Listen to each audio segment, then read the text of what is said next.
Hello दोस्तों, मैं हूं विकास और आज इस वीडियो में अपन क्लास 12th का चैप्टर कैपेसिटर पढ़ेंगे। ये कैपेसिटर के शॉर्ट नोट्स हैं जो क्विक रिवीजन करने में बहुत ही हेल्पफुल होंगे। इन नोट्स में कोई भी फॉर्मूला और कंसेप्ट नहीं छोड़ा, लगभग सारे कंसेप्ट और फॉर्मूले मैंने इसमें लिख दिए हैं जो आपके लिए इम्पोर्टेंट है।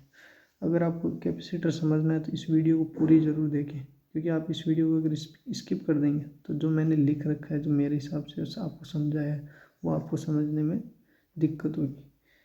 अगर आपको कैपेसिटर अच्छी तरह समझना है तो वीडियो ज़रूर पूरी देखना और अगर चैनल को सब्सक्राइब करना ना भूलें। तो स्टार्ट करते हैं अपन। Q is to C V. Charge क्या होता है? Capacitance into potential. चार्ज क्या होता है? Capacitance into potential. तो C इज टू क्या हो जाएगा? Q by V. और चार्ज की यूनिट होती है कूलाम, वोल्टेज पोटेंशियल की होती है वोल्ट, तो कूलाम पर वोल्टेज की यूनिट हो जाएगी, उसको अपन क्या बोलते हैं? फेराड। तो कैपेसिटेंस की यूनिट क्या होगी? फेराड। अब एक बात याद रखना, कैपेसिटेंस है वो इम्पोर्टेंट है, वो किसी पे डिपेंड नहीं करता, ना क्यू पे करता है और ना वी पे करता है। ये ऊपर रिलेशन तो है लेकिन ये इस पर डिपेंड नहीं करता है। अब ये कुछ साइड में मैंने लिख रखी यूनिट्स होती है जो बच्चा कई बार भूल जाता है। ये कौन सा क्या होता है? मिली फेराड, ये 10⁻³ होता है। माइक्रो फराड, ये 10⁻⁶ होता है। नैनो फराड, ये 10⁻⁹ होता है। अब आइसोलेटेड कंडक्टिंग स्फीयर का कैपेसिटेंस क्या होता है वो मैंने लिख रखा है। C is to 4πε0 R। आपको वी पोटेंशियल में लिख रखे है KQ/R होता है। और अब नीचे अगर डाइलेक्ट्रिक मीडियम यूज़ कर ले तो क्या हो जाएगा? एप्सिलॉन की जगह ε0 εr का मल्टीप्लाई कर देंगे तो वो हो जाएगा। इसमें कैपेसिटेंस ऑफ मीडियम क्या होगा? Epsilon times of capacitance in vacuum. अब ये नीचे लिखा हुआ है capacitance of conducting sphere depends on. जो कंडक्टिंग स्फीयर का वो कैपेसिटेंस किस पे डिपेंड करता है? वो किस पे डिपेंड करता है? Shape and size of conductor पे, नेचर ऑफ मीडियम क्या यूज़ किया है उस पर, और प्रेजेंस ऑफ अनदर कंडक्टर, उसके पास में कोई अनदर कंडक्टर प्रेजेंट है उस पर डिपेंड करता है। अब रेडियस का रिलेशन है, बिग स्फीयर की रेडियस है कैपिटल R, स्मॉल के स्मॉल r। तो इनमें क्या रिलेशन है? Capital R is to small r n⁻⁴ इसका रिलेशन है। तो अब कैपेसिटेंस का क्या होगा? बिग और स्मॉल में C big is to C small into n⁻⁴ इसका जो रिलेशन हो जाएगा बिग और स्मॉल वाले के रिलेशन में। अगर अर्थ की कैपेसिटेंस की बात करें तो अर्थ का कैपेसिटेंस थ्योरेटिकली 711 माइक्रोफेराड होता है और प्रैक्टिकली इनफाइनाइट माना जाता है। ये याद रखना, डायरेक्टली क्वेश्चन पूछ लेंगे कि अर्थ का प्रैक्टिकली कितना होता है और थ्योरेटिकली कैपेसिटेंस कितना होता है। पैरेलल प्लेट कैपेसिटर अब नया है। पैरेलल प्लेट कैपेसिटर का इलेक्ट्रिक फील्ड कितना होता है? इलेक्ट्रिक फील्ड होता है σ/ε0। सिग्मा क्या होता है? Q/A। तो इलेक्ट्रिक फील्ड का क्या हो जाएगा? Q/A∈0 हो जाएगा। अब नीचे है कि capacitance between parallel plate capacitor. अब कैपेसिटेंस निकालना अपने को पैरेलल प्लेट कैपेसिटर का। तो V इक्वल्स टू क्या होता है? Electric field into distance. तो इलेक्ट्रिक फील्ड क्या है? Q/A∈0 into D। तो C इक्वल्स टू क्या होगा? Q/V। तो इससे अपने पास कैपेसिटेंस आ जाएगा पैरेलल प्लेट कैपेसिटर का ε0A/D। अब अगर डाइलेक्ट्रिक मटेरियल यूज़ करते हैं तो वही जैसे उसमें यूज़ किया था स्फीयर यूज़ में, ε0 की जगह ε0 εr A/D, ये कैपेसिटेंस हो जाएगा। ये फॉर्मूला आपको याद ही रहता है, मैक्सिमम को याद है। अब आप ये चेक करना कि कैपेसिटेंस किस पे डिपेंड कर रहा है पीपीसी का। ये 3 पॉइंट है। D सेपरेशन बिटवीन प्लेट्स पे, एप्सिलॉन पे नेचर ऑफ मीडियम यूज कितना इन बिटवीन प्लेट्स, और A इफेक्टिव सरफेस एरिया। जो सरफेस एरिया ओवरलैप हो रहा है साइड में, मैंने इस डायग्राम बना के दिखा रहा है कि जो ओवरलैपिंग एरिया है वही इफेक्टिव सरफेस एरिया होता है। नीचे है कि इफ प्लेट्स और parallel plate capacitor are made in contact directly then capacitance of capacitor become infinite. अगर पैरेलल प्लेट कैपेसिटर की अपन इनको डायरेक्टली ज्वाइन कर दे दोनों प्लेट्स को, तो इनका कैपेसिटेंस क्या होगा? इन कैपेसिटर का वो इनफाइनाइट हो जाएगा। क्या हो जाएगा? इनफाइनाइट। अब इलेक्ट्रिक फील्ड क्या होगा? चार्ज पेडल प्लेट कैपेसिटर का, वो एक साथ मैंने सारे फॉर्मूले लिख दिए। E equals to sigma upon epsilon nought, Q upon A epsilon nought, Q by A होता है सिग्मा इसलिए लिख दिया Q by A epsilon not, E equals to V by D. ये अपने को आसान होगा। अब वो पहले ऊपर कन्फ्यूज होते अलग अलग लिखे हुए तो मैंने एक साथ लिख दिया इलेक्ट्रिक फील्ड क्या होगा चार्ज पीपीसी का, और यूनिफॉर्म होता है, ये याद रखना, पैरेलल प्लेट्स में यूनिफॉर्म इलेक्ट्रिक फील्ड होता है। अब इलेक्ट्रिक फोर्स क्या होता है पैरेलल प्लेट कैपेसिटर में, फोर्स क्या होता है, चार्ज ऑफ आइदर प्लेट, किसी भी एक प्लेट का charge multiply by electric field due to either source, किसी भी एक सोर्स है उसका इलेक्ट्रिक फील्ड लेना है अपने को, तो ई बाई टू, ई टोटल का है तो आधे का लेना है तो ई बाई टू, क्यों क्या है सिग्मा इंटू ए, और क्योंकि ऊपर लिखवाया था ना sigma is to Q by surface charge density आप जानते हैं, ई की वैल्यू ऊपर सिग्मा इज ओ Q square upon two epsilon naught, ये तो लास्ट में अपने पास फोर्स की वैल्यू आ जाएगी। अगर अपन इलेक्ट्रिक फील्ड को क्या लिखेंगे सिग्मा अपॉन एप्सिलॉन नॉट, तो इससे फोर्स क्या है यहाँ पे sigma square A upon two epsilon nought, फिर सिग्मा को क्यू बाई ए लिख देंगे तो इसमें अपने पास Q square upon two epsilon nought आ जाएगा। अब इलेक्ट्रिक प्रेशर क्या होता है पीपीसी में, इलेक्ट्रिक प्रेशर वैसे नॉर्मली किसी कोई प्रेशर तो force upon area F by A होता है। अब एफ क्या रखेंगे आप अपन, एफ ऊपर निकाला है sigma square A upon two epsilon nought, इसका डिवाइड करेंगे एरिया से तो प्रेशर आ जाएगा अपने पास sigma square upon two epsilon nought. अब इसके अंदर ई क्या होता है सिग्मा अपॉन एप्सिलॉन नॉट, तो सिग्मा क्या होगा ई इंटू एप्सिलॉन नॉट, ये मैंने यहाँ दिखाया है। अब ये वैल्यू सिग्मा की यहाँ पे पुट कर देंगे इस फॉर्मूले में सिग्मा की, तो अपने पास फॉर्मूला निकल के आएगा half epsilon not E square, जिसकी यूनिट है न्यूटन पर मीटर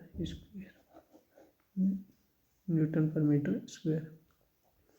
एनर्जी स्टोर क्या होती है चार्ज कैपेसिटर में, एनर्जी स्टोर होती है half C V square, C V क्या होता है क्यू, तो इसको अपन Q square by two C लिख सकते हैं, और हाफ क्यू वी लिख सकते हैं। अगर चार्जिंग के प्रोसेस में वर्क डन कितना होता है बैटरी के द्वारा, वर्क डन बैटरी द्वारा कितना होता है, तो वर्क डन बाय बैटरी क्या होता है Q V C V square लिख दो, यहाँ उसको क्यू स्क्वायर बाई सी एक ही बात है, और इसको अपन वर्क डन को required energy to charge the capacitor भी बोल सकते हैं। इसका मतलब क्या होगी, ये टोटल का 50% है, तो इसमें 50% of the work done of battery in the process of charging is stored in capacitor in the form of energy and 50% is lost in connecting wires, क्योंकि बैटरी में हाफ ही टोटल कितना होता है हाफ सी वी स्क्वायर होता है, तो यहाँ पे तो कितना वर्क डन कर रहा है बैटरी सी वी स्क्वायर है ना। तब आता है energy storage in charge capacitor is in electric field between plates of capacitor, energy storage कितना होगा चार्ज कैपेसिटर में, तो U equals to half C V square, C की value epsilon nought A upon D लिख देंगे, parallel plate capacitor की बात चल रही, और वी को ई डी, तो ये अपने पास यू एनर्जी स्टोरेज कितना निकल के आएगा half epsilon not E square A D.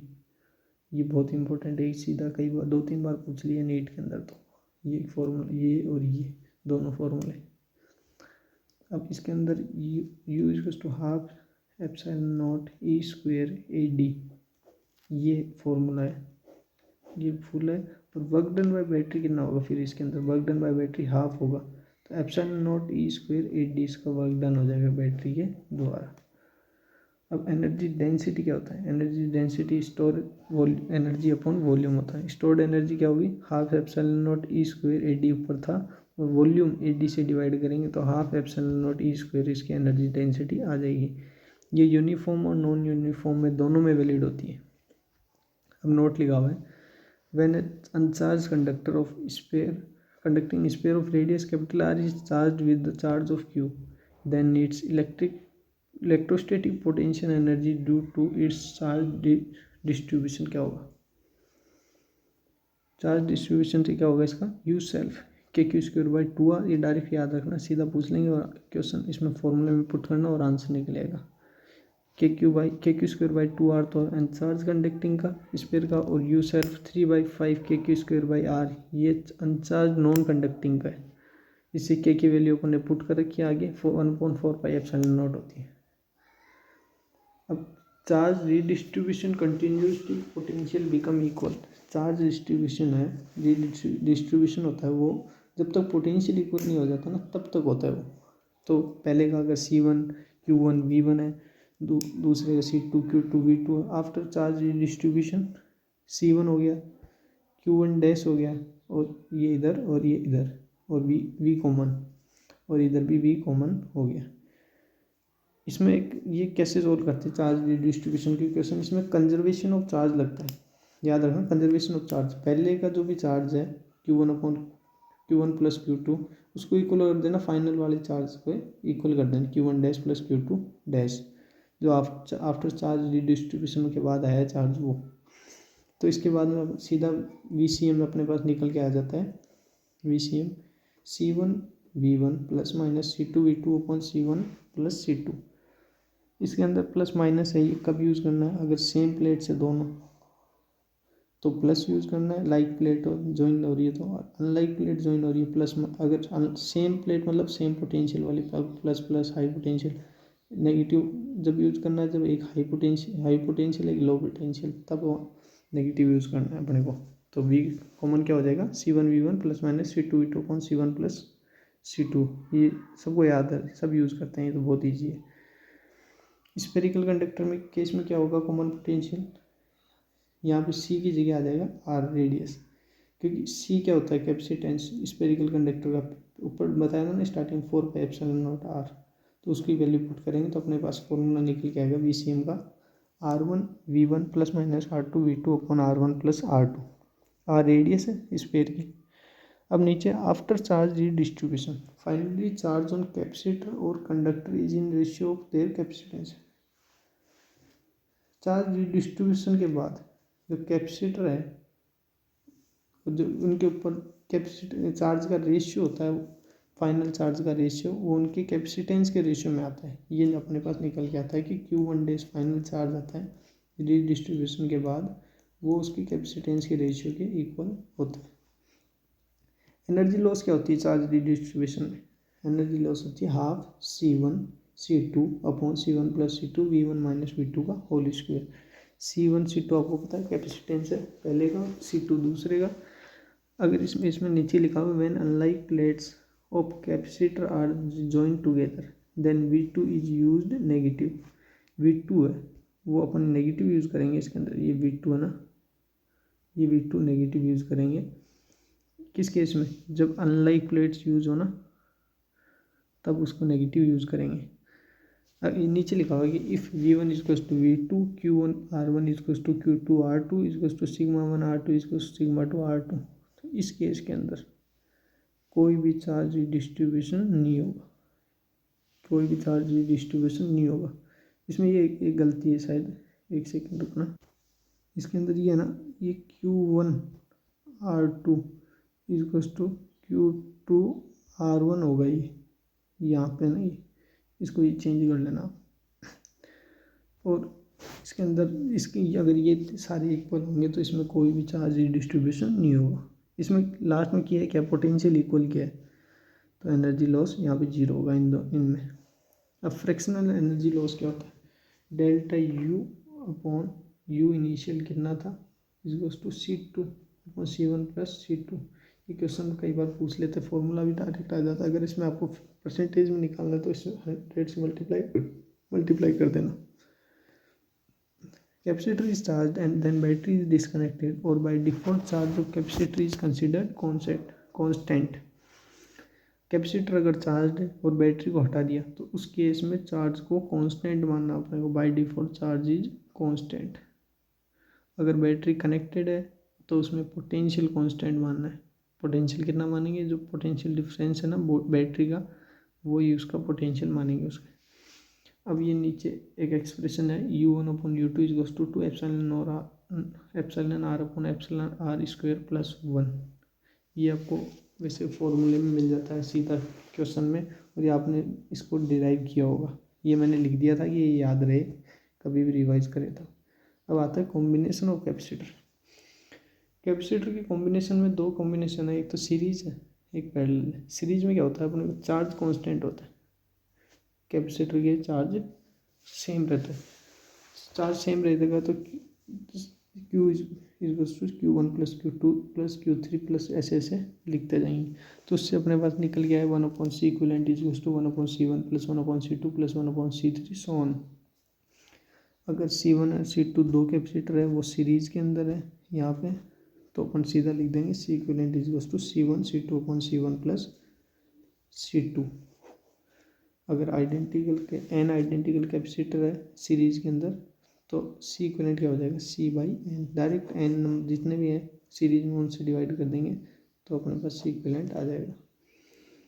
अब इसके अंदर सीरीज के अंदर क्या लिखा हुआ है, in series C equivalent is less than least capacitance, क्योंकि C/n लीस्ट मतलब कि कैपेसिटेंस, जो उसमें कैपेसिटेंस होगा उसका भी लीस्ट से लीस्ट आएगा इस सीरीज के अंदर।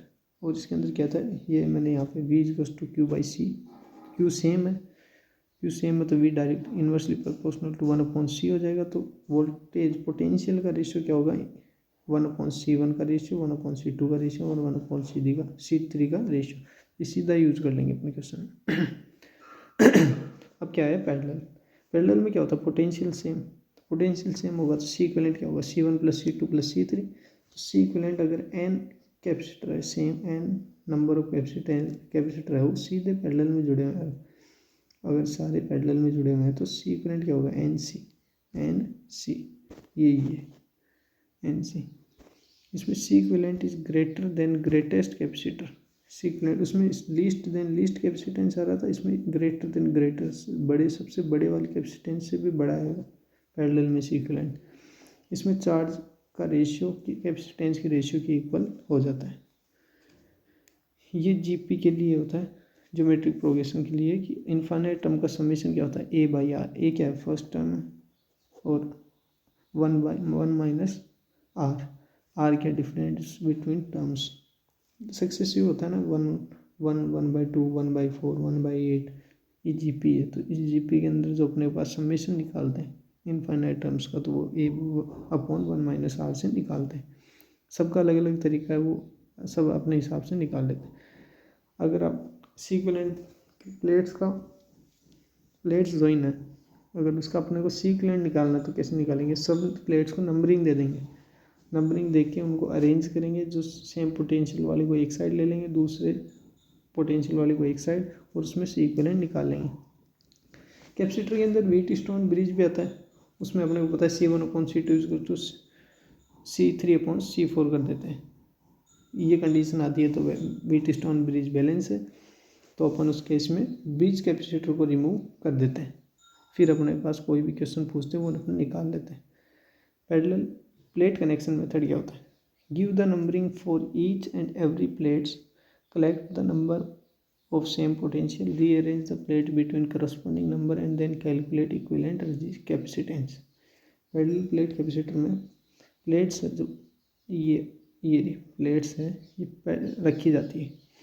इसमें अपने को क्या करना है, ऐसे टाइप के क्वेश्चन सोल्व करना है। तो नंबरिंग देंगे हर एक प्लेट को, नंबरिंग देख के, और जो सेम पोटेंशियल वाली प्लेट होगी उनको एक साइड कलेक्ट करेंगे, और दूसरी साइड की पोटेंशियल की प्लेट है वो एक साइड, फिर अपने इक्विवेलेंट कैपेसिटेंस निकाल लेंगे। नोट लिखा हुआ है, if N identical conducting plates are placed parallel to each other such that alternative plates are joined together, then maximum capacitance of combination क्या होगा, n-1 into C। n क्या नंबर ऑफ प्लेट्स है, C capacitance होगा एक plates में, जो भी दो कंजक्टिव प्लेट्स हैं अगल बगल वाली, उसके बीच का कैपेसिटेंस का n-1 टाइम्स होगा।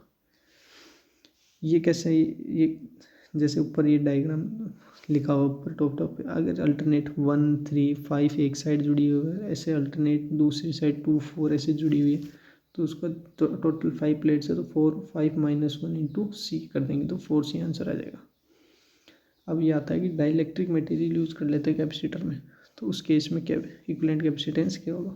केस फर्स्ट है, अगर एरिया डिवीजन से डिस्टेंस सेम है, एरिया डिवाइड करके उसमें डाइलेक्ट्रिक मटेरियल यूज़ किया है। तो इस केस में अगर एरिया डिवीजन होता है ना, उसमें अपन को पैरेलल सीरीज और पैरेलल कॉम्बिनेशन ही मानते हैं। एरिया डिवाइड हो जाता है उसको पैरेलल में रख देंगे, पैरेलल वाला यूज़ करेंगे। अगर एरिया डिवीजन है तो पैरेलल वाले इक्विवेलेंट यूज़ करेंगे। सी इक्विवेलेंट क्या होगा, C1 + C2 + C3। सी की जगह epsilon not K1 A1/D, epsilon not K2 A2/D ये यूज़ करेंगे। फिर सी इक्विवेलेंट क्या आ जाएगा लास्ट में जाके अपने पास, सी इक्विवेलेंट आ जाएगा ये अपने पास सी इक्विवेलेंट आ जाएगा epsilon not upon D K1 A1 + K2 A2 + K3 A3। अगर यहाँ पे ये दो कैपेसिटर है, दो से दो पार्ट में डिवाइड किया एरिया डिवीजन, एक में K1 भर दिया डाइलेक्ट्रिक मटेरियल, एक में K2, तो एरिया A1 A/2 हो जाएगा, दूसरा भी A/2 हाफ। तो उस केस में सी इक्विवेलेंट क्या होगा, epsilon not A/D K1 + K2/2 हो जाएगा। सी इक्विवेलेंट क्या होगा, C × K इफेक्टिव ये है इफेक्टिव K इफेक्टिव लास्ट में आता है क्या है, केस 2 के अंदर क्या होता है कि इसके अंदर एरिया सेम रहता है, केवल डिस्टेंस डिवाइड होती है। तो डिस्टेंस का डिवीजन होता है, तो इस केस में अपन सीरीज के बराबर ही होगा। ये सीरीज में जो होता है वो ही अपन डिस्टेंस डिवीजन वाले में लगा देंगे, सबको डिस्टेंस सीरीज में जोड़ देंगे। सीरीज में इक्विवेलेंट क्या था, 1/C1 + 1/C2 + 1/C3, ऐसे ही सी इक्विवेलेंट होता है। इस केस में सी इक्विवेलेंट अपने पास निकल के आता है epsilon not A/D1/K1 + D2/K2 + D3/K3। तो दो के केस में epsilon not A/D 2K1 K1 + K2 ये इफेक्टिव है। ये मैंने बताया था ना, ये इफेक्टिव निकल के आता है। अब आता है कि डाइलेक्ट्रिक मटेरियल अगर पार्शियली यूज़ कर ले, प्लेट्स के बीच में पार्शियली बीच में रखा हुआ है, यहाँ पे ये पार्शियली रख दिया, K डाइलेक्ट्रिक कांस्टेंट का है, T इसकी थिकनेस है, और तो इसके बीच में क्या होगा, सी इक्विवेलेंट क्या आ जाएगा, epsilon not A/T/K, T thickness by K + D-T। ये याद रखना। अगर स्पेरिकल कंडक्टर है, वो स्पेरिकल कंडक्टर की इनर रेडियस स्मॉल है, बाहर वाले की small b, charge Q -Q, तो उसका कैपेसिटेंस क्या होता है, 4πAb/b - a। बहुत ही सिंपल है, सीधा याद रखना, सीधा फॉर्मूला अप्लाई करना है इस क्वेश्चन में। सिलेंड्रिकल में स्मॉल ए रेडियस इनर, फिर बाहर वाली की रेडियस स्मॉल बी, तो इसका कैपेसिटेंस क्या है, 2πε0 L log base E b/a। ये इसका सिलेंड्रिकल के केस में कैपेसिटेंस हो जाएगा। तो अब आपको, मेरे को लगता है ये वीडियो आपके लिए बहुत ही हेल्पफुल होगी। आप इस वीडियो में पहले आप पूरी वीडियो देखना, फिर आप अगर आपको अच्छा लगे तो ये नोट्स पूरे आप कॉपी में लिख लेना, फिर आपको ये आसानी होगी पढ़ने में। तो ये वीडियो बस ये इतनी थी। Thank you.